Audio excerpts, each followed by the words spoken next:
यो, क्या हाल है मेरे दोस्तों। आपके लिए एकदम धमाकेदार टॉपिक का क्रैश कोर्स लाया हूं। जानवरों का रिप्रोडक्शन। तैयार हो जाइए जानने के लिए कि कैसे बड़े और छोटे जीव अपनी कॉपी बनाते हैं। ये एक फैसिनेटिंग जर्नी है जो आपको हैरान कर देगी। ये दुनिया एक जंगल है और चाहे आप एक स्लाइमी स्लग हो या एक मैजेस्टिक लायन, बच्चे पैदा करना ही असली खेल है। हर प्रजाति का अपना यूनिक तरीका होता है। अगर आप अरारिया में या आसपास रहते हैं और अपने नॉलेज गेम को बूस्ट करना चाहते हैं, तो स्टडी पॉइंट अरारिया में हमारे साथ आएं। यहां हम आपको हर विषय में एक्सपर्ट बना देंगे। हम 0 माइल पेट्रोल पंप के पास स्थित हैं। यहां आना बहुत आसान है। यकीन मानिए, हमारी ऑफलाइन क्लासेस एकदम जबरदस्त हैं। यहां का माहौल आपको पढ़ाई में पूरी तरह से डूबा देगा। हम सबसे मुश्किल टॉपिक्स को भी आसान बना देंगे और सीखने को मजेदार। यहां हर दिन एक नया एडवेंचर है। स्टडी पॉइंट अरारिया के बारे में और जानना चाहते हैं?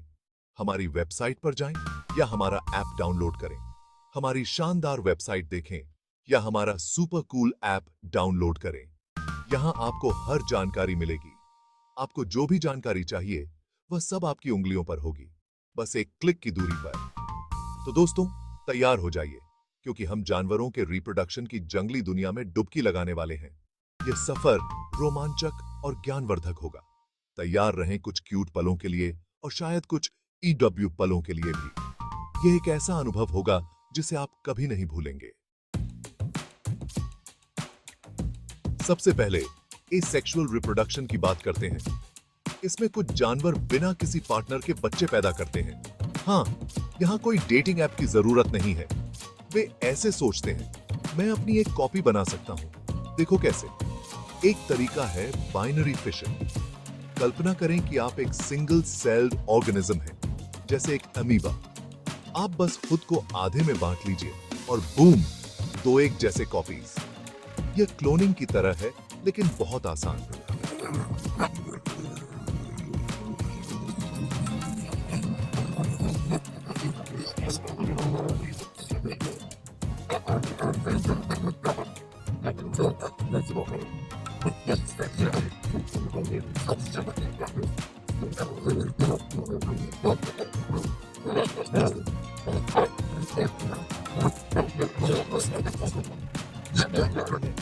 यही रिजेनरेशन है। कुछ जानवर अपने शरीर के पूरे हिस्से को फिर से उगा सकते हैं, जो काफी अद्भुत है।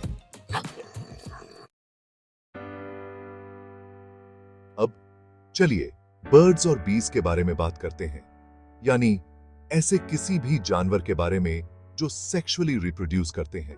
यह प्रक्रिया प्रकृति में बहुत ही सामान्य है और इसे समझना हमारे लिए महत्वपूर्ण है। इसमें 2 पेरेंट्स शामिल होते हैं, जिनमें से प्रत्येक एक यूनिक ऑफस्प्रिंग बनाने के लिए अपने खास इंग्रेडिएंट्स देता है।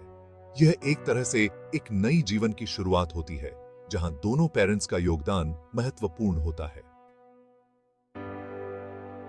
यह कुछ बिल्कुल नया बनाने के लिए मिक्स और मैच करने जैसा है। हर ऑफस्प्रिंग अपने पेरेंट्स से कुछ विशेष गुण प्राप्त करता है, जिससे वह यूनिक बनता है। इस तरह सोचो, पुरुष स्पर्म पैदा करता है, जो एक अंडे को ढूंढने के मिशन पर निकले छोटे छोटे तैराकों की तरह होते हैं। ये स्पर्म सेल्स बहुत ही सक्रिय होते हैं और अपने लक्ष्य तक पहुंचने के लिए बहुत मेहनत करते हैं। मादा अंडे पैदा करती है, जो खोजे जाने की प्रतीक्षा में पड़े कीमती खजानों की तरह होते हैं। ये अंडे बहुत ही महत्वपूर्ण होते हैं और जीवन की शुरुआत के लिए आवश्यक होते हैं। जब एक स्पर्म और एक अंडा मिलते हैं, तो इसे फर्टिलाइजेशन कहा जाता है और तब जादू होता है। यह वह क्षण है जब एक नया जीवन शुरू होता है। फर्टिलाइजेशन के 2 मुख्य प्रकार हैं, एक्सटर्नल और इंटरनल। दोनों ही प्रकार की अपनी विशेषताएं और महत्व हैं।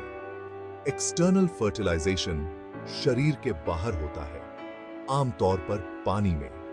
यह प्रक्रिया बहुत ही रोचक होती है और इसे समझना महत्वपूर्ण है। मछली और एम्फिबियंस इस तरीके के बड़े प्रशंसक हैं। वे इस प्रक्रिया का उपयोग करके अपने ऑफस्प्रिंग को जन्म देते हैं। वे अपने अंडे और स्पर्म पानी में छोड़ देते हैं और उम्मीद करते हैं कि सब कुछ ठीक हो जाएगा। यह एक बामसुम यह एक बहुत ही प्राकृतिक प्रक्रिया है। दूसरी तरफ इंटरनल फर्टिलाइजेशन मादा के शरीर के अंदर होता है। यह प्रक्रिया बहुत ही सुरक्षित और प्रभावी होती है। ज्यादातर लैंड एनिमल्स जैसे मैमल्स, रेप्टाइल्स और बर्ड्स इस तरीके का इस्तेमाल करते हैं। यह प्रक्रिया उनके लिए बहुत ही महत्वपूर्ण होती है। यह एक ज्यादा इंटीमेट मामला है और इससे फर्टिलाइजेशन की संभावना बढ़ जाती है। यह प्रक्रिया जीवन की निरंतरता के लिए बहुत ही महत्वपूर्ण है। एक बार फर्टिलाइजेशन हो जाने के बाद अगले चरण का समय होता है उन बेबी एनिमल्स को दुनिया में लाना। यह एक अद्भुत प्रक्रिया है जो जीवन के चक्र को आगे बढ़ाती है। ऐसा करने के कुछ अलग-अलग तरीके हैं जो जानवर पर निर्भर करता है। कुछ जानवर जैसे बर्ड्स, रेप्टाइल्स और इंसेक्ट्स ओविपेरस होते हैं, जिसका मतलब है कि वे अंडे देते हैं। ये अंडे उनके बच्चों के लिए एक सुरक्षित आश्रय प्रदान करते हैं। ये अंडे विकास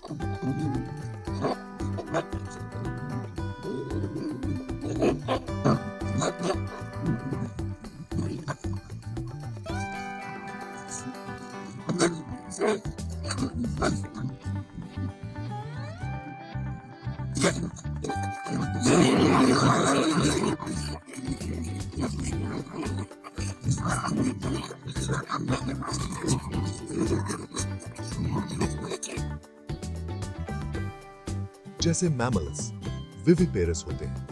इसका मतलब है कि वे अपने बच्चों को सीधे जन्म देते हैं बिना अंडे के।